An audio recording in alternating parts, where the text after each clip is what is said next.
আল্লাহ রাসূল সাল্লাল্লাহু আলাইহি ওয়াসাল্লাম ডাক দিয়া বলে, মালিক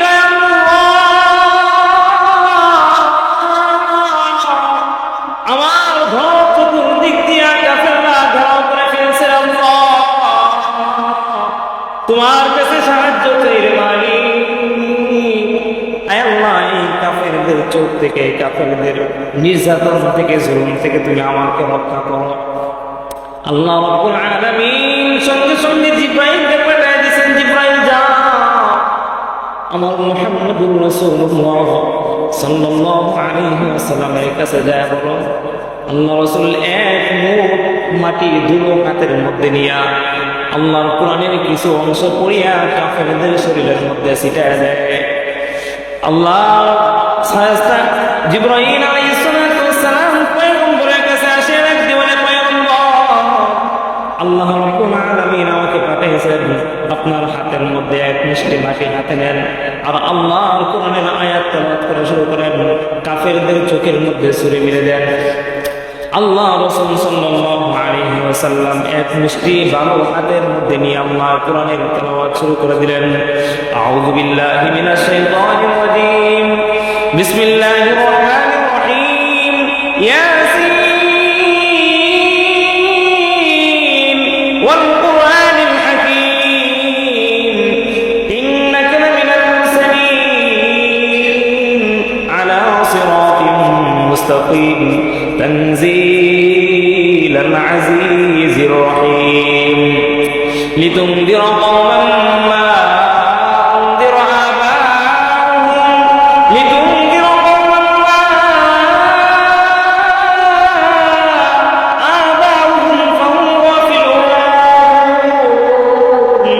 لقد حق القول على أكثرهم فهم لا يؤمنون، إنا جعلنا في أغلالا فهي إلى الأذقان فهم مقمحون، وجعلنا من بين أيديهم سدا ومن خلفهم سدا فأغشيناهم فهم لا يبصرون، وسواء عليهم أأنذرتهم أم لم تنذرهم لا আল্লাহ রাসূল সাল্লাল্লাহু আলাইহি ওয়াসাল্লাম আল্লাহর তেলাওয়াতের সূরা ইয়াসিন তেলাওয়াত করা আরম্ভ করলেন। হাতের মধ্যে মুষ্টির মধ্যে বালুর মধ্যে ফু দিয়া যখন ছিটিয়ে মারলেন, আল্লাহ রাব্বুল আলামিন ওখানে যতগুলো কাফের ছিল প্রত্যেকটা কাফেরের মধ্যে ধুলো ধুলো পৌঁছায় দিলেন।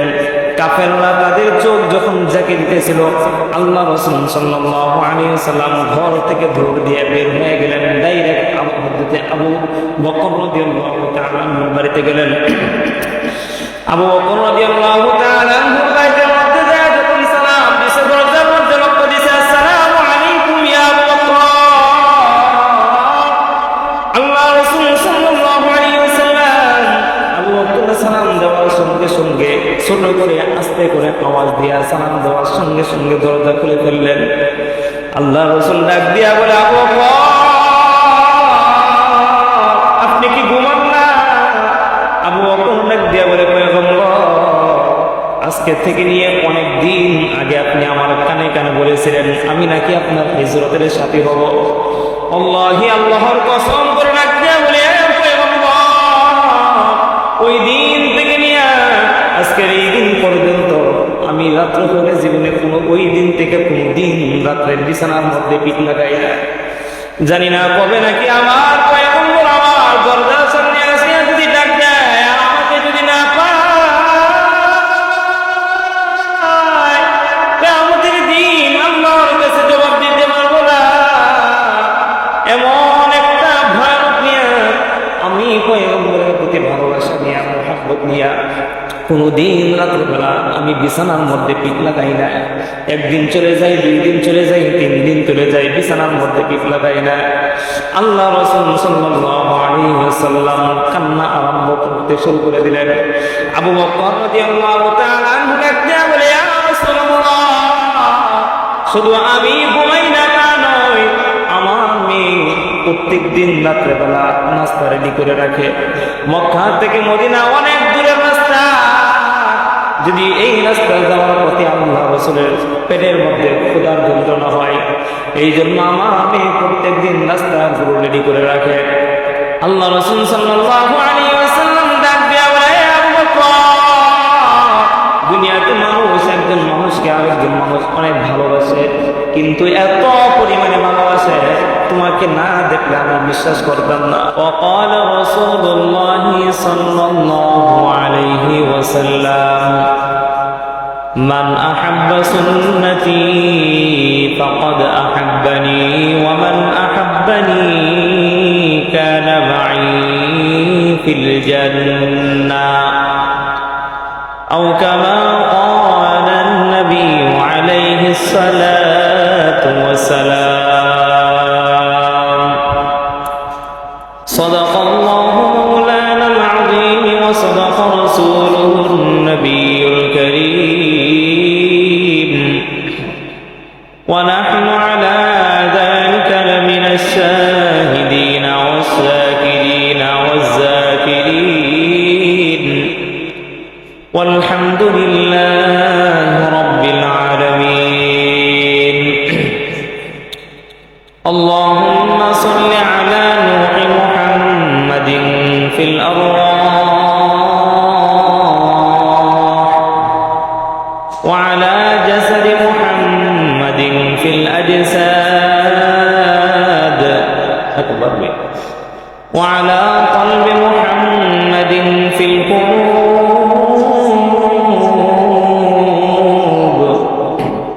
وعلى قبر محمد في القبور بلغ العلا بكماله كشف التجى بجماله حسنت جميع خصاله صلوا عليه وآله لا إله إلا الله لا إله إلا الله لا إله محمد সাথে সকলে পড়ি ইল্লাল্লাহ লা ইলাহা ইল্লাল্লাহ লা ইলাহা तुमसे कोई हमदम तुमसे कोई हमदम दम साज नहीं है बातें तो है हरदम मगर आवाज नहीं है बातें तो है हरदम मगर आवाज नहीं है ला इलाहा इल्लल्लाह ला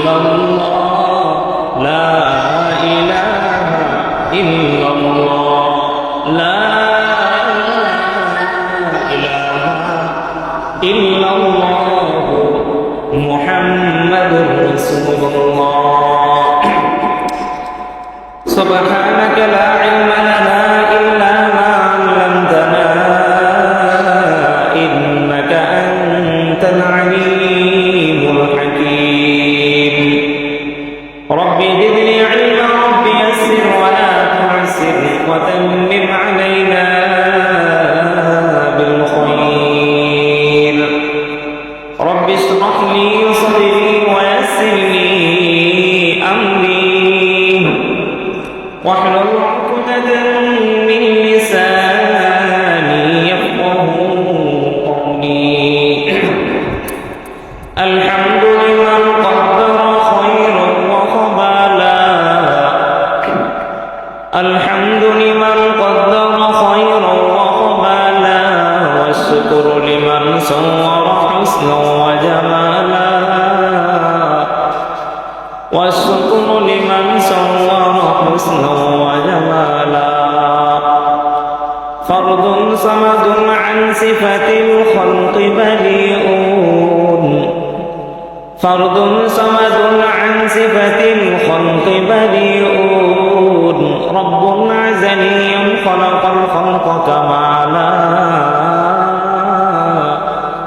رب عزلي خلق الخلق كمالا لا ضد ولا ند ولا حتى لمولى لا ضد ولا ند ولا حتى لمولى الآن كما كان ولم يلق زوالا الآن كما كان ولم يلق زوالا सूरज ने दिया अपने शुआओं तो पैगाम सूरज ने दिया अपने शुआओं तो पैगाम दुनिया ही अजब सी जो कभी सुबह कभी शाम दुनिया ही अजब सी जो कभी सुबह कभी शाम अल्हम्दुलिल्लाह निहायत को मेहतराम शुक्रवार पवित्र दिन जुमार दिन মহান রব্বুল আলামিন আমাদেরকে সমাজের বসবাসী মানুষের মধ্য থেকে আল্লাহ জাল্লা শাআনুহু রব্বুল ইজ্জত আমাদেরকে যাচাই বাছাই করে সুন্নতে হালতে 2 রাকাত জুমার নামাজ পড়ার উদ্দেশ্যে পৃথিবীর সবচেয়ে উৎকৃষ্ট জায়গায় মহান রব্বুল ইজ্জত আমাদেরকে সমাবেষ্ট করেছেন। এজন্য আমরা অন্তরস্থল থেকে মুসলমানের আওয়াজে উচ্চ কণ্ঠে সকলে পড়ি আলহামদুলিল্লাহ রাব্বিল আলামিন। লক্ষ কোটি দুরূদে কারিমা সাইয়্যিদুল আম্বিয়া সাইয়্যিদুস সালাইন সাইয়্যিদুল মুরসালিন আকা ইমানদার মদিনা কা তাজদার মদিনা তিন বনদের নায়ক মুহাম্মদ মুস্তাফা হযরত মুহাম্মদুর রাসূলুল্লাহ সকলে পড়ি সাল্লাল্লাহু আলাইহি ওয়াসাল্লাম। লৌহে মাহফুজ থেকে নাযিলকৃত মহান গ্রন্থ কুরআন কারীমের 6666 আয়াতের মধ্য থেকে আমি আপনাদের সম্মুখে 3 নম্বর পারা 13 নম্বর পৃষ্ঠা সূরাত আলী ইমরানের 31 নম্বর আয়াতে কারিমা তেলাওয়াত করেছি।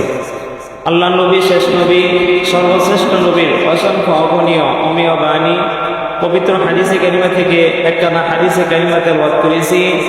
যদি মহান রব্বুল ইজ্জত আমাদেরকে তৌফিক এনায়েত করেন তেলাওয়াতকৃত আয়াত এবং হাদিসের বিষয়ে আমি অল্প কিছু কথা বলবো। আল্লাহ আমাদেরকে তৌফিক দান করুন, সকলে পড়ে আমিন। মুহতারাম হাজিরিন, পৃথিবীর জমিনে আল্লাহ রাব্বুল আলামিন কোরআনে বিভিন্ন আয়াতের মাধ্যমে আল্লাহ তাআলা বুঝিয়েছিলেন, বান্দা তুমি আমি আল্লাহ তাআলাকে ভালোবাসো, আমি আল্লাহকে মুহাব্বত করো। আল্লাহকে মুহাব্বত করার জন্য কিছু একটা মাপকাঠির প্রয়োজন। আমি যে আয়াতে কারিমা তেলাওয়াত করেছি বিগত আরো কিছুদিন আগেও এই আয়াতে কারিমা তেলাওয়াত করেছিলাম। এই আয়াতে কারিমা একটা তাফসীর আমি আপনাদের সম্মুখে করেছিলাম। আজকে দ্বিতীয় তাফসীর করার চেষ্টা করব যদি আল্লাহ তৌফিক দান করেন।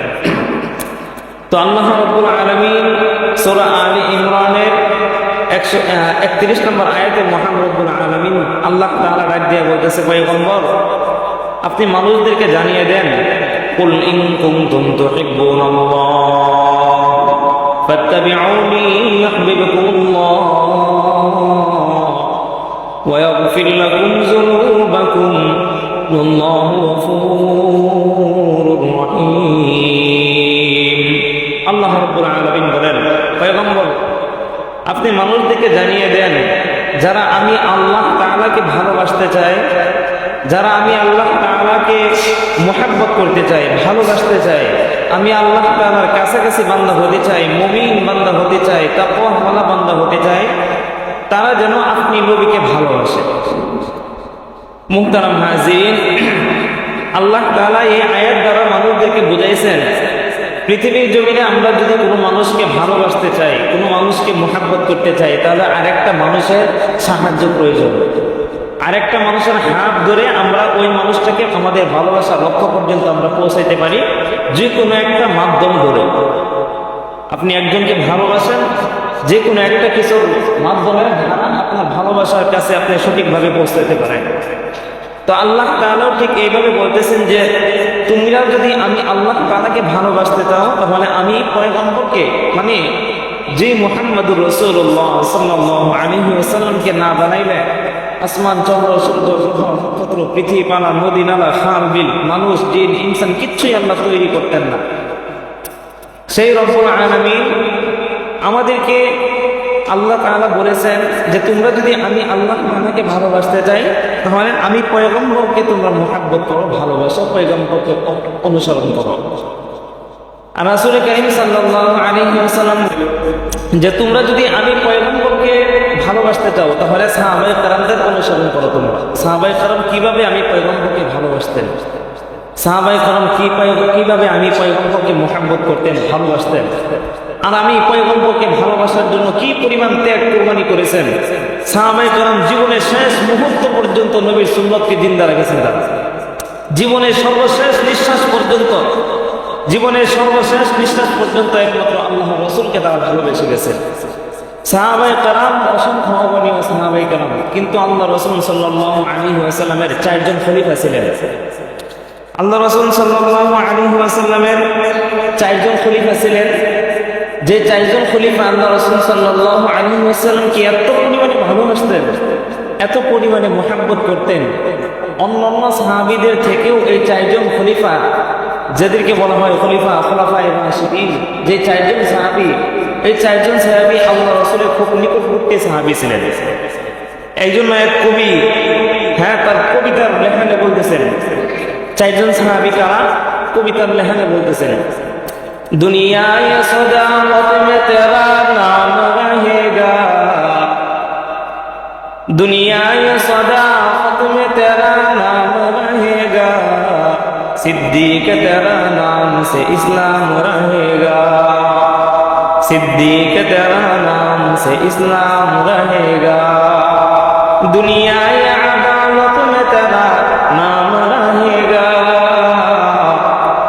दुनिया अदालत में तेरा नाम रहेगा, उमर तेरा नाम से इस्लाम रहेगा, उमर तेरा नाम से इस्लाम रहेगा, दुनिया सदाकत में तेरा नाम रहेगा, दुनिया सदाकत में तेरा नाम रहेगा, उस्मान तेरा नाम से इस्लाम रहेगा, उस्मान तेरा नाम से इस्लाम रहेगा, दुनिया मुसल्लत में तेरा नाम रहेगा, दुनिया मुसल्लत में तेरा नाम रहेगा, अली तेरा नाम से इस्लाम रहेगा, अली तेरा नाम से इस्लाम रहेगा। আল্লাহ রাসূল সাল্লাল্লাহু আলাইহি ওয়াসাল্লাম বলেন, আমার অনেক সাহাবায়ে কেরাম ছিল, কিন্তু আমার সবচেয়ে নিকটবর্তী চারজন সাহাবী ছিলেন।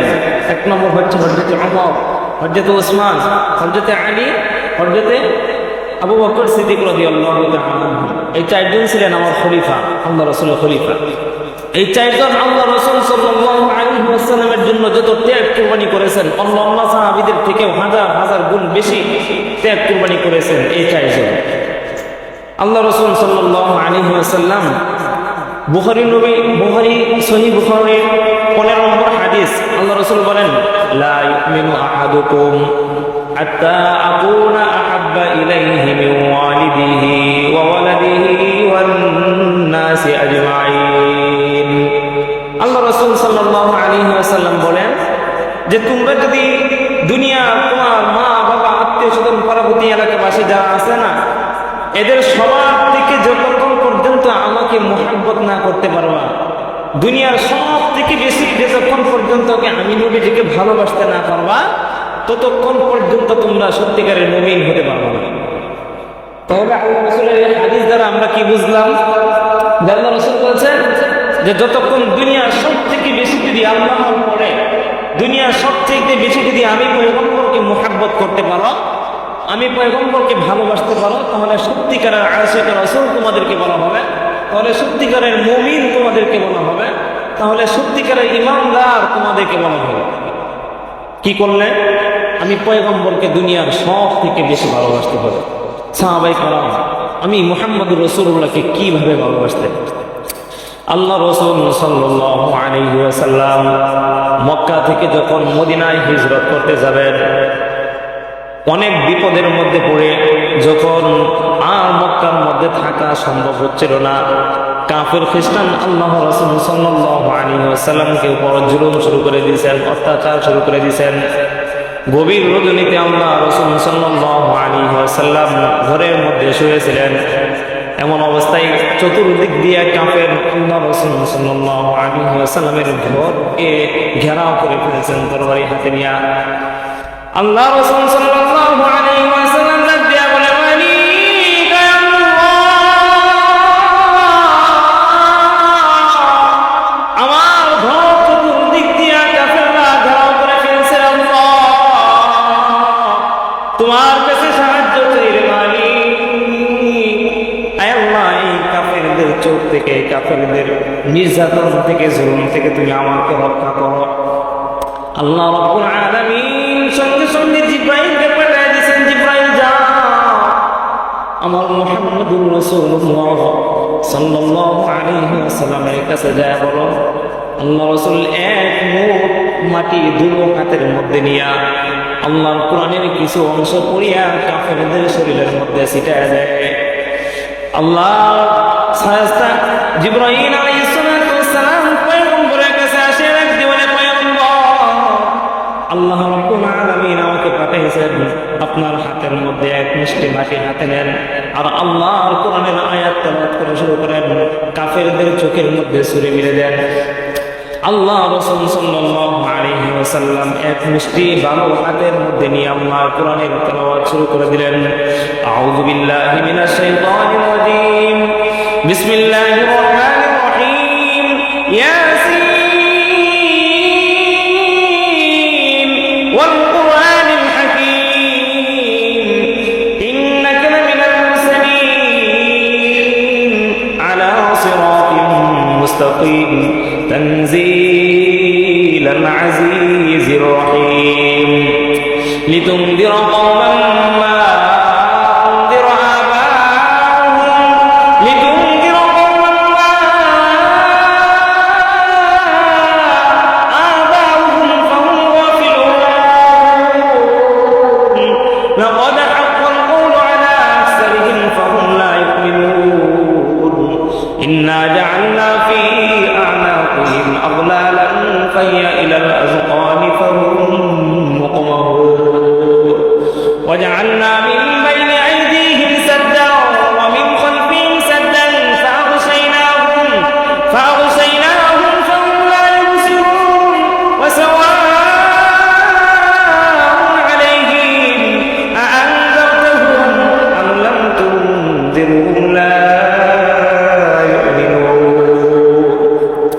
আল্লাহ রাসূল সাল্লাল্লাহু আলাইহি ওয়াসাল্লাম আল্লাহু আকবার সূরা ইয়াসিন তেলাওয়াত করা আরম্ভ করলেন। হাতের মধ্যে মুষ্টির মধ্যে বালুর মধ্যে ফু দিয়া যখন ছিটিয়ে মারলেন, আল্লাহ রাব্বুল আলামিন ওখানে যতগুলো কাফের ছিল প্রত্যেকটা কাফেরের মধ্যে ধুলোগুলো পৌঁছায় দিলেন। কাফেররা তাদের চোখ যখন ঝাঁকি দিতেছিল, আল্লাহ রাসূল সাল্লাল্লাহু আলাইহি ওয়াসাল্লাম ঘর থেকে দৌড় দিয়ে বের হয়ে গেলেন, ডাইরেক্ট আবু বকর রাদিয়াল্লাহু তাআলা আনহুর বাড়িতে গেলেন।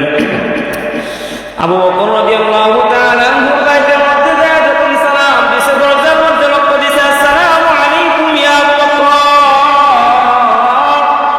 আল্লাহ রাসূল সাল্লাল্লাহু আলাইহি ওয়াসাল্লাম আবু বকর সালাম দেওয়ার সঙ্গে সঙ্গে ছোট করে আস্তে করে আওয়াজ দিয়া সালাম দেওয়ার সঙ্গে সঙ্গে দরজা খুলে ফেললেন।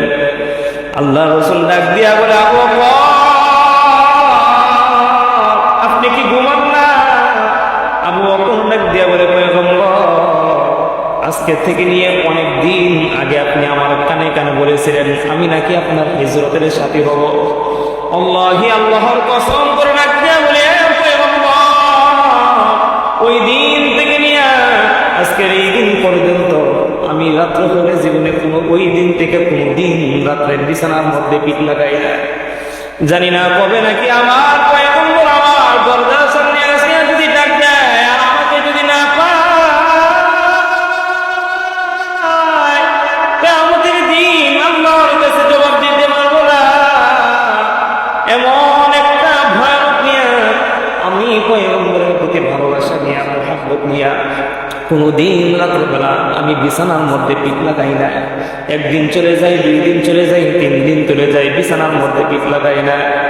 আল্লাহ রাসূল সাল্লাল্লাহু আলাইহি ওয়াসাল্লাম কান্না আরম্ভ করতে শুরু করে দিলেন। আবু বকর রাদিয়াল্লাহু তাআলা আনহু ডাকতে বলে, ইয়া রাসূলুল্লাহ, শুধু আমি ঘুমাই না তা নয়, আমার মেয়ে প্রত্যেক দিন রাত্রেবেলা নাস্তা রেডি করে রাখে। মক্কা থেকে মদিনা অনেক দূরের রাস্তা, যদি এই রাস্তায় যাওয়ার পথে আল্লাহ রাসূলের পেটের মধ্যে ক্ষুধার যন্ত্রণা হয়, এই জন্য আমার মেয়ে প্রত্যেক দিন নাস্তাগুলো রেডি করে রাখে। আল্লাহ রাসূল সাল্লাল্লাহু আলাইহি ওয়াসাল্লাম ডাক দিয়া বলে, আবু বকর, দুনিয়াতে মানুষ একজন মানুষকে আরেকজন মানুষ অনেক ভালোবাসে, কিন্তু এত পরিমাণে ভালোবাসে তোমাকে না দেখলে আমি বিশ্বাস করতাম না।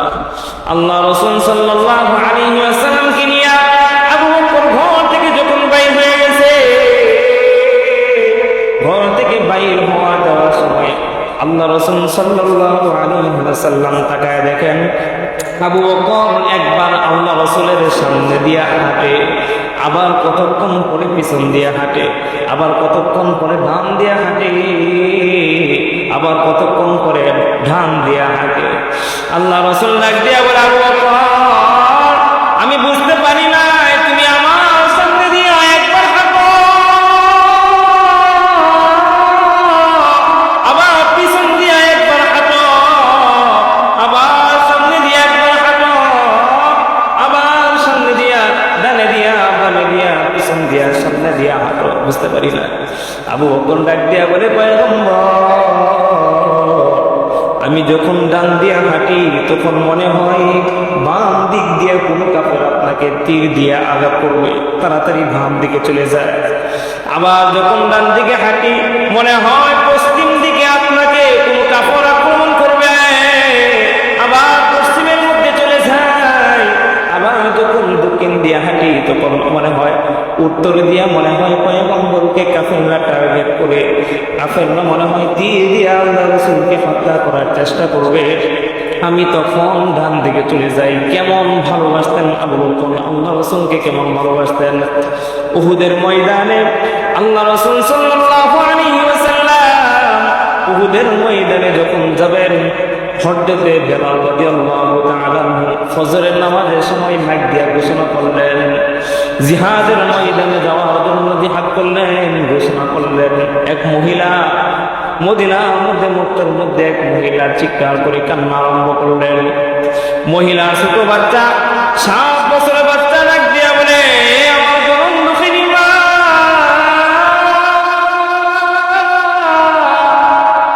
আল্লাহ রাসূল সাল্লাল্লাহু আলাইহি ওয়াসাল্লামের সাহাবীরা মসজিদের মধ্যে যখন আযান দেয় তখন তুমি আযানের জবাব দাও, কিন্তু আজকে যখন আযান দিতেছে কিন্তু তুমি আযানের জবাব না দিয়া কেন কান্না করতেছো? ওই মহিলা ডাক দিয়া বলে, হে বাবা, আজকে আযান দিতেছে না, আজকে আল্লাহ রাসূল সাল্লাল্লাহু আলাইহি ওয়াসাল্লাম জিহাদের জন্য সমস্ত মানুষদেরকে ডাকতেছেন। আমার ঘরের মধ্যে আমার স্বামী দুনিয়ার জমিনে নাই, আমার স্বামী দুনিয়ার জমিনে থাকলে আমি পয়গম্বরের সাথে জিহাদ করার জন্য পাঠিয়ে দিতাম। আমার কোনো যদি উপযুক্ত ছেলে আমার বাড়ির মধ্যে থাকতো তাহলে পয়গম্বরের সাথে পাঠিয়ে দিতাম। আমার যদি কোনো ভাই থাকতো তাহলে আমার ভাইকে পয়গম্বরের সাথে পাঠিয়ে দিতাম। কিন্তু আমার ঘরের মধ্যে আমার উপযুক্ত ভাই নাই, আমার ঘরের মধ্যে আমার স্বামী নাই, আমার ঘরের মধ্যে আমার কোনো উপযুক্ত সন্তান নাই। তখন ওই সন্তান ডাক দিয়া বলে, জনম দুঃখিনী মা, তাহলে দেরি করো না, তাড়াতাড়ি আমাকে পয়গম্বরের সাথে জিহাদের ময়দানে পাঠায়া দাও। আমি জিহাদের ময়দানে কাফেরদের বিরুদ্ধে যুদ্ধ করি, আমি শহীদ হয়ে তোমাকে শহীদের মা বানাইতে চাই। সুবহানাল্লাহ।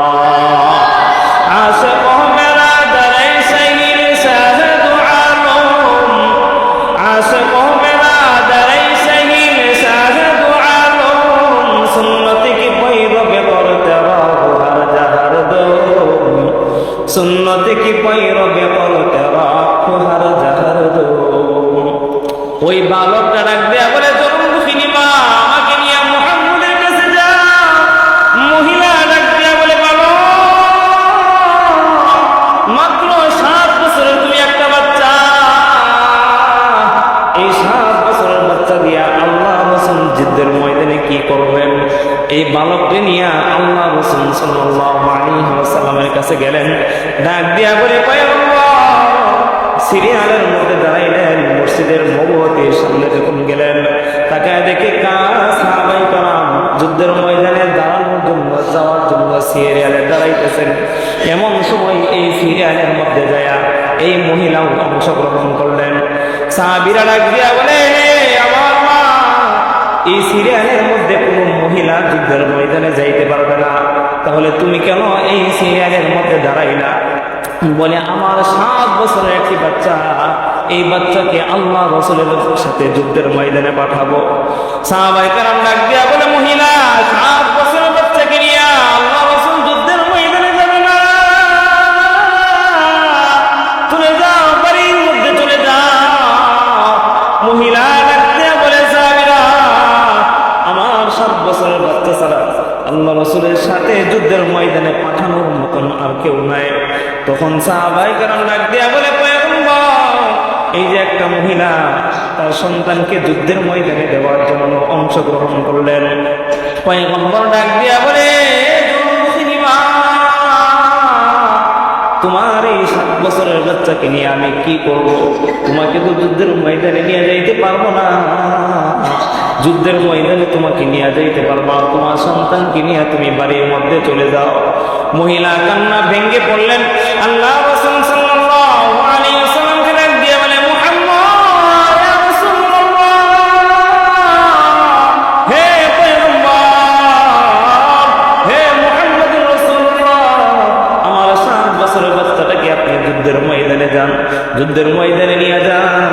আমি এই 7 বছরের বাচ্চা যদি যুদ্ধের ময়দানে শহীদ হয়ে যায়, তাহলে আমি একজন অন্তত শহীদের মা হইয়া দুনিয়া থেকে কবরে যাইতে পারবো।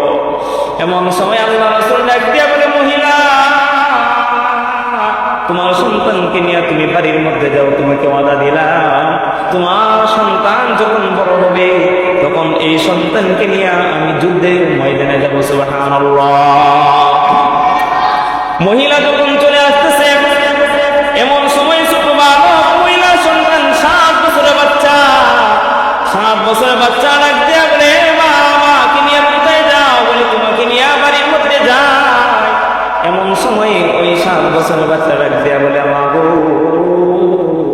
আমাকে একটু অনুমতি দাও, মুহাম্মদুর রাসূলুল্লাহ সাল্লাল্লাহু আলাইহি ওয়াসাল্লামের সাথে আমার কিছু কথা আছে। বাচ্চাটা ডাক দিয়া বলে, পয়গম্বর, আপনি আমাকে যুদ্ধের ময়দানে যাওয়ার জন্য অনুমতি দিলেন না। পয়গম্বর, আপনি আমাকে যুদ্ধের ময়দানে যাওয়ার পরে আমাকে দিয়া কোনো কাজ করাইতে পারবেন না, কিন্তু পয়গম্বর, আমি আপনার সঙ্গে যুদ্ধের ময়দানে যাব। যখন আপনাকে পূর্ব দিক থেকে যখন কাফেররা আপনাকে তীর দিবে, তীর ধরবে, তখন আপনি আমাকে পূর্ব দিক থেকে ধরে রাখবেন, যেন আমার শরীরের মধ্যে তীরটা লাগে, আপনার শরীরের মধ্যে তীর না লাগে। আবার যখন পশ্চিম দিয়া কাফেররা দূর থেকে আপনাকে আঘাত করার জন্য তীর যখন নিক্ষেপ করবে, তখন আমি পশ্চিমের মধ্যে চলে যাব, আপনার শরীরের মধ্যে যেন তীর না লাগে। আবার যখন পূর্ব দিক থেকে কাফেররা তীর মারবে, তখন আমি পূর্ব দিকে চলে যাব, যখন আপনার শরীরের মধ্যে তীর না লাগে। আল্লাহ রাসূল ডাক দিয়া বলে, বাবা, ঠিক আছে, যাও। বালককে নিয়ে যুদ্ধের ময়দানে আরম্ভ করলেন। যুদ্ধের ময়দানে যাওয়ার পরে আল্লাহ রাসূল সাল্লাল্লাহু আলাইহি ওয়াসাল্লাম দীর্ঘ সময় পর্যন্ত যুদ্ধ করার পর যখন যুদ্ধ শেষ হয়ে যাবে, এমন সময় পয়গম্বর মুহাম্মদুর রাসূলুল্লাহ সাল্লাল্লাহু আলাইহি ওয়াসাল্লাম ডাক দিয়া বলে, সাহাবীরা, আমরা 68টা আমাদের লাশ, 68টা লাশ পাইলাম, 68টা শহীদের লাশ পাইলাম, আরো 2টা লাশ বাকি আছে, তোমরা ঘুরে ঘুরে দেখো, লাশগুলো কোথাও পাওয়া যায় না। সাহাবীরা আশেপাশে কোথাও লাশ পাই না। সামনে যখন গেলেন, দেখেন বিশাল বড় একটা পাহাড়। এই পাহাড়ের অঞ্চলের মধ্যে একটা লাশ দেখা যায়, চূর্ণ বিচূর্ণ একটা লাশ দেখা যায়। হাতের আঙ্গুলগুলো কাইটা কাইটা বিভিন্ন জায়গায় ছড়াইয়া রাখলেন। হাতগুলো কাটতে কাটতে কাটতে কবজি পর্যন্ত কেটে ফেলছেন, পাগুলো কাটতে কাটতে কবজি পর্যন্ত কেটে ফেলছেন, কল্লা থেকে মাথাটা আলাদা করে ফেলছেন, চোখগুলো বের করে ফেলছেন, জিহ্বা কেটে জিহ্বা বের করে ফেলছে, এমন একটা আকৃতি টুকরো বিচূর্ণ করে দিয়েছে। পেট থেকে পেটগুলো কাটিয়া কাটিয়া পেট থেকে নারী গরুগুলো বের করে ফেলছে, কলিজা বুক সিরিয়া বুক থেকে কলিজাটা বের করে ফেলছে। সাহাবীরা ডাক দিয়া বলে, পয়গম্বর, একটা লাশ আমরা পাইছি কিন্তু লাশটা চেনার মতন কোনো ভাব নাই। আল্লাহ রাসূল সাল্লাল্লাহু আলাইহি ওয়াসাল্লাম দৌড় দিয়ে আসলেন, দৌড় দিয়ে আসিয়া ছোট বাচ্চাদের মতো কান্না আরম্ভ করে ডাক দিয়া বলে, সাহাবীরা, এই লাশটাকে তোমরা চিনতে পারো না, এই হচ্ছে আমার চাচা আমিরা হামজার লাশ। আমার চাচা থাকা অবস্থায় দুনিয়ার জিন্দেগিতে কোনোদিন আমার উপরে ফুলের টোকাও লাগে নাই। আমার চাচা আমাকে এমন মুহাব্বত করতো, আমার চাচা আমাকে এমন ভালোবাসতো, আমার চাচাকে তারা এমন নিঃসন্দেহভাবে হত্যা করেছে, তার শরীরে মাথার চুল থেকে পায়ের নখ পর্যন্ত কোনো লাশের একটা শরীরের অঙ্গ প্রত্যঙ্গ সব কিছু বিচ্ছিন্ন করে ফেলেছে। আল্লাহ রাসূল সাল্লাল্লাহু আলাইহি ওয়াসাল্লাম মাথা পাগড়ি জমিনের মধ্যে বিছায় দিয়েছে। জমিনের মধ্যে বিছায় দেওয়ার পর এই লাশের টুকরাগুলো হাত দিয়া টুকাইয়া টুকাইয়া আল্লাহ রাসূলের পাগড়ির উপরে যখন রাখলেন, পাগড়ির উপরে রাখিয়া আল্লাহ রাসূল যখন কবরে দাফন করবেন, কবরে নামলেন, কবরে নামলিয়া আসমান জমিনের মালিক আল্লাহকে ডাক দিয়া বলে, আল্লাহ,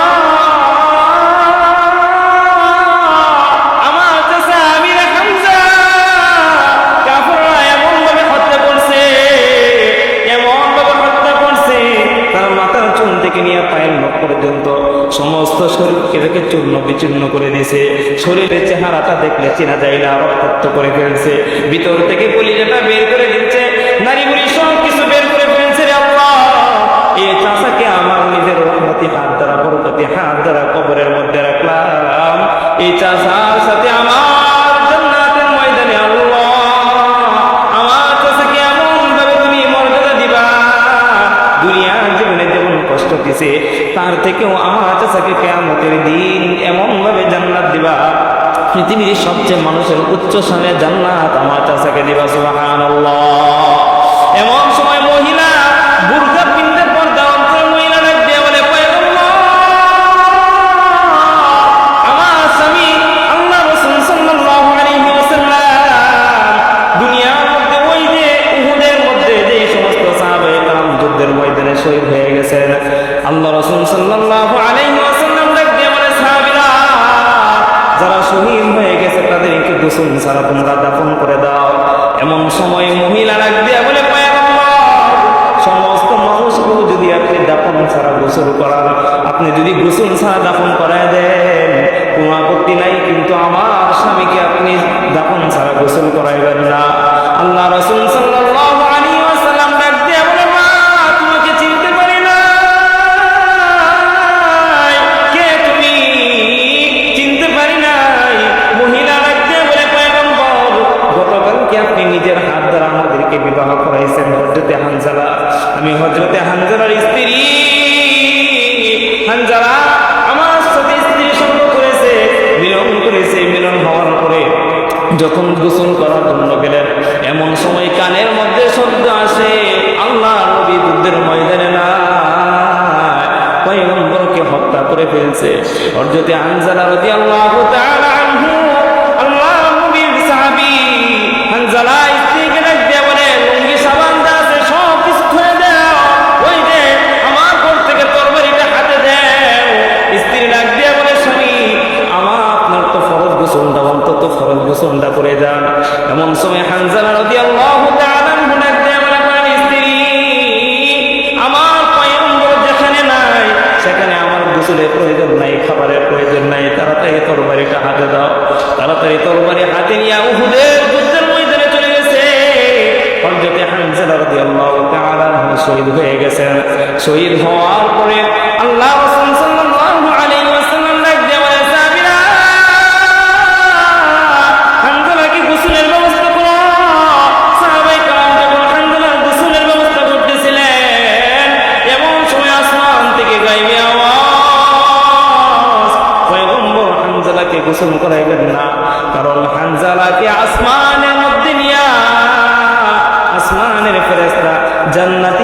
পানি দিয়া হানজালাকে গোসল করায়া দুনিয়ার জমে পাঠায় দিছে সুবহানাল্লাহ আশিক মেরা দরাই শহীদ শাহিদ আলম আশিক মেরা দরাই শহীদ শাহিদ আলম সুন্নত কি পয়রবে করতে রাহু হর জাহর দো সুন্নত কি পয়রবে করতে রাহু হর জাহর দো আল্লাহ রাসূল সাল্লাল্লাহু আলাইহি ওয়াসাল্লামের নবীর সুন্নাতগুলো এমন ভাবে আঁকড়ে ধরেছেন এইজন্য আল্লাহ তাআলা আল্লাহ কোরআনে বলেন কুল ইন কুনতুম তুহিব্বুনাল্লাহ কুনতুম তুহিব্বুনাল্লাহ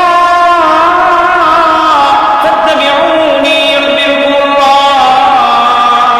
ওয়া ইয়াগফির লাকুম যুনুবাকুম আল্লাহু গফুরুর রহিম আল্লাহু গফুরুর রহিম আল্লাহ তাআলা ডাক দিয়ে বলে পয়গম্বর দুনিয়ার মানুষদেরকে জানায় দেন যারা আপনাকে আমাকে মুহাব্বত করতে চায় আমাকে ভালোবাসতে চায় তারা যেন আপনি নবীকে ভালোবাসে আল্লাহ রাসূল সাল্লাল্লাহু আলাইহি ওয়াসাল্লাম ডাক দিয়ে বলে সাহাবায়ে কেরাম যারা আমি নবীকে ভালোবাসতে চায় যারা আমি নবীকে মুহাব্বত করতে চায় যারা আমি নবীকে মুহাব্বত করে জান্নাত পর্যন্ত আসতে চায় তারা যেন সাহাবায়ে কেরামদেরকে অনুসরণ করে সাহাবায়ে কেরামদেরকে ভালোবাসে আল্লাহ রাসূল ডাক দিয়া বলে লা ইউমিনু আহাদুকুম হাত্তা আকুনা আহাব্বা ইলাইহি মিন ওয়ালিদিহি ওয়া ওয়ালাদিহি ওয়ান নাসি আজমাইন ও দুনিয়ার মানুষ দুনিয়ার উম্মত যদি দুনিয়ার সমস্ত কিছু থেকে আমি পয়গম্বরকে মুহাব্বত করতে পারো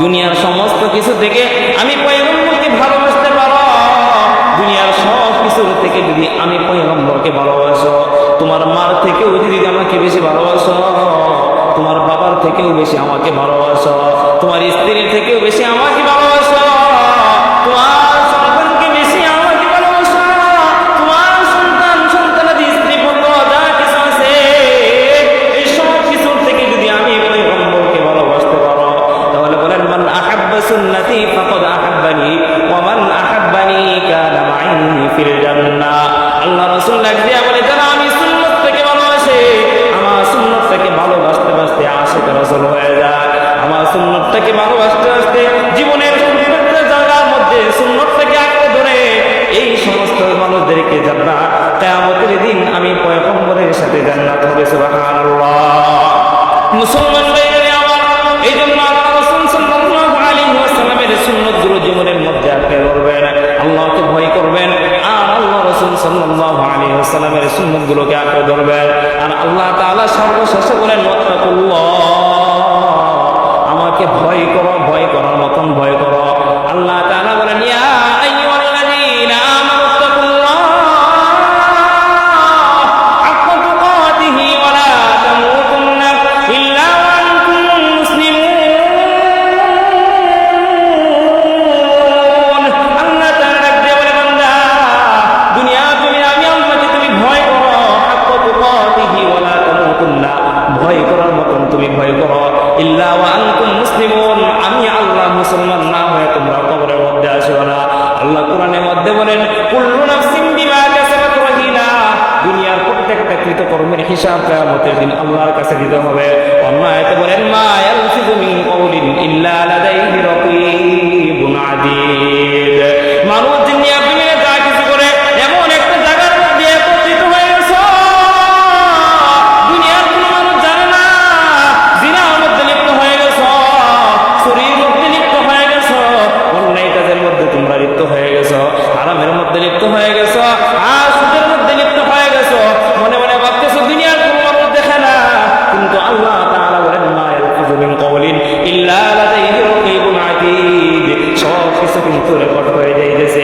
কিয়ামতের দিন লক্ষ লক্ষ হাজার হাজার কোটি কোটি মানুষের সামনে সব কিছু যখন প্রকাশ হয়ে যাবে মানুষকে ডাক দিয়া বলে মানুষেরা দুনিয়ার তুমি নামাজ পড়ছো মানুষ ডাক দিয়া বলে আল্লাহ জীবনে একদিন নামাজ ছাড়ি না আল্লাহ জীবনে হারাম খাই নাই মিথ্যা বলি নাই অন্যায় কাজ করি না আল্লাহ জীবনে কোনোদিন আল্লাহ অন্যান্য নারী দেখি নাই আল্লাহ জীবনে কোনোদিন হারামের পথে চলি নাই তখন আল্লাহ তাআলা সূরা ইয়াসিনের মধ্যে বলেন আল-ইয়াওমা নাখতিমু আলা আফওয়াহিহিম ওয়া তুকাল্লিমুনা আইদিহিম ওয়া তাশহাদু আরজুলুহুম বিমা কানু ইয়াকসিবুন আল্লাহ রাব্বুল আলামিন হাতের জবান বন্ধ করে দিবেন। আল্লাহ রাব্বুল আলামিন হাতের জবান খুলে দিবেন। হাত আপনার বিরুদ্ধে সাক্ষী দিবে, আর হাত দিয়ে ভালো কাজ করলে হাত আপনার পক্ষে সাক্ষী দিবে। আল্লাহ রাব্বুল আলামিন চোখের জবান খুলে দিবেন, চোখ আপনার বিরুদ্ধে সাক্ষী দিবে। আর পায়ের জবান খুলে দিবেন, পা আপনার বিরুদ্ধে সাক্ষী দিবে। এমনকি ইয়াউমাইদিন তুহাদ্দিসু আখবারাহা, যেই জমিনের মধ্যে দাঁড়ায়া অপকর্মের মধ্যে লিপ্ত হয়ে গেছ, যেই জমিনের মধ্যে দাঁড়ায়া হারাম কাজ করছ, যেই জমিনের মধ্যে দাঁড়ায়া মৃত্যু বলছ, যেই জমিনের মধ্যে দাঁড়ায়া জেনা করছ, ওই জমিনগুলো কিয়ামতের দিন আল্লাহ তাআলা কিয়ামতের দিন আপনার বিরুদ্ধে সাক্ষী দিবে। আর যেই জমিনের মধ্যে দাঁড়ায়া আল্লাহর নাম জপছ, যেই জমিনের মধ্যে দাঁড়ায়া আল্লাহর কুদরতি পায়ে সেজদা দিলা, যেই জমিনের মধ্যে দাঁড়ায়া আল্লাহ ওই জমিন কিয়ামতের দিন আপনার পক্ষে সাক্ষী হবে। এমন সময় আল্লাহ রাসূল সাল্লাল্লাহু আলাইহি ওয়াসাল্লাম ডাক দিয়ে বলে, সাহাবীরা, এই জন্য দুনিয়ার জমিনে যাই কিছু করো না কেন, দুনিয়ার কোনো মানুষ দেখে না, কিন্তু একজন দেখনেওয়ালা আছে, ওনার নাম কি আল্লাহ। মুহতারাম হাজিরিন, এই জন্য যে আয়াতে কারিমা তেলাওয়াত করেছিলাম, আল্লাহ রাসূল সাল্লাল্লাহু আলাইহি ওয়াসাল্লাম আয়াতের মধ্যে বলেছেন, ইন্না আরসালনাকা রাহমাতাল লিল আলামিন, দুনিয়ার জমিনে মুহাম্মদুর রাসূলুল্লাহ সাল্লাল্লাহু আলাইহি ওয়াসাল্লাম দুনিয়ার যত মানুষ আছে, যত পশুপাখি, সব কিছুর জন্যই হচ্ছে আল্লাহ রাসূল রহমত, সব কিছুর জন্যই আল্লাহ রাসূলকে রহমত পাঠিয়ে আমাদের জন্য পাঠিয়েছেন। সেই পয়গম্বরকে আমরা পাইলাম, সেই পয়গম্বরের উম্মত আমরা হতে পারছি। আল্লাহ রাসূলের জীবনের সাহাবায়ে কেরাম জীবনের সর্বশেষ নিঃশ্বাস পর্যন্ত আল্লাহ রাসূলকে এত ভালোবাসতেন, এত মুহাব্বত করতেন, এত ভালোবাসতেন, রাসূলুল্লাহ সাল্লাল্লাহু আলাইহি ওয়াসাল্লামের জন্য নিজের জীবনটাকে বিচ্ছিন্ন করে দিয়েছেন। হযরত খুবাইব রাদিয়াল্লাহু তাআলা আনহু, আল্লাহ রাসূল পিছনে দাঁড়িয়ে আছেন, হ্যাঁ, খুবাইব রাদিয়াল্লাহু তাআলা আনহুর সামনে দাঁড়িয়ে আছেন। একবার তীর সামনে দিয়ে আসতেছে, খুবাইব ডানে যায়, বামে যায়, একটা নয়, দুইটা নয়, 7টা তীর খুবাইব রাদিয়াল্লাহু তাআলা আনহুর শরীরের মধ্যে রাখছে। আল্লাহ রাসূল পিছনে দাঁড়িয়ে আছেন, এরপরও একটা তীর আল্লাহ রাসূলের শরীরের মধ্যে স্পর্শ করতে দেয় নাই। আল্লাহ রাসূল উকি মারার জন্য যখন সামনের দিকে গেলেন, তখন আল্লাহ রাসূলের সাহাবী হযরত খুবাইব রাদিয়াল্লাহু তাআলা আনহু বলে, ইয়া রাসূলুল্লাহ, সামনের দিকে যাবেন না, হয়তো আপনার শরীরের মধ্যে তীর লাগতে পারে, আমার শরীরের আমার শেষ নিঃশ্বাস পর্যন্ত আমি আপনাকে তীর থেকে বাঁচানোর চেষ্টা করব। এমন ভাবে ভালোবাসতেন সাহাবায়ে কেরাম। মুহতারাম হাজিরিন, আমরাও পয়গম্বর মুহাম্মদুর রাসূলুল্লাহ, যে মুহাম্মদুর রাসূলুল্লাহ আল্লাহ আমাদেরকে এত নিয়ামত দান করেছেন, এই আখির নবীর উম্মত হওয়ার জন্য সমস্ত পয়গম্বররা পর্যন্ত আল্লাহর কাছে সুপারিশ করেছিলেন, কিন্তু কেউ উম্মত হতে পারে নাই। সেই আখির নবীর উম্মত আল্লাহ আমাদেরকে বানিয়েছেন। আলহামদুলিল্লাহ, আমরা নবীর সুন্নতগুলোকে নিজের জিন্দেগির মধ্যে আঁকড়ে ধরতে রাজি আছি তো ইনশাআল্লাহ? ইনশাআল্লাহ রাজি আছি তো ইনশাআল্লাহ? আল্লাহ রাসূলের একটা সুন্নতকে জিন্দা করেন, একটা সুন্নত মানেন, একটা সুন্নত মৃত্যুর আগ পর্যন্ত মেরে যান। কিয়ামতের দিন যখন ইয়াউমা ইয়াফিরুল মারউ মিন আখি ওয়া উম্মিহি ওয়া আবি ওয়া সাহিবাতিহি ওয়া বানি লিকুল্লি ইমরিইন মিনহুম ইয়াউমাইদিন শা'নুন ইউগনি, ভাই বারাদার, আত্মীয়-স্বজন, পাড়াপতি, এলাকাবাসী, মা বাবা, স্ত্রী পুত্র সন্তানাদি যখন আপনাকে চিনতে অস্বীকার করবে, আপনাকে চিনবে না, তখন আল্লাহ রাসূল সাল্লাল্লাহু আলাইহি ওয়াসাল্লাম রাসূলের সুন্নত মানার কারণে বাচ্চাওয়ালা মুরগির মতন উড়াল দিয়ে আপনার পিছনে দাঁড়ায়া আল্লাহর কাছে সুপারিশ করবে, আল্লাহ, যতক্ষণ পর্যন্ত আমার এই উম্মতটাকে মাফ করে জান্নাতের ফয়সালা না করবা, ততক্ষণ পর্যন্ত আমার কপালে ভাঁজ হবে না। সুবহানাল্লাহ। এই পয়গম্বরের উম্মত আল্লাহ আমাদেরকে বানাইছেন। আল্লাহ তাআলা আমাদের নবীর সুন্নতগুলোকে নিজের জিন্দেগির মধ্যে আঁকড়ে ধরার তৌফিক দান করুন, নবীকে ভালোবাসার তৌফিক দান করুন, এবং আল্লাহকে ভয় করার তৌফিক দান করুন।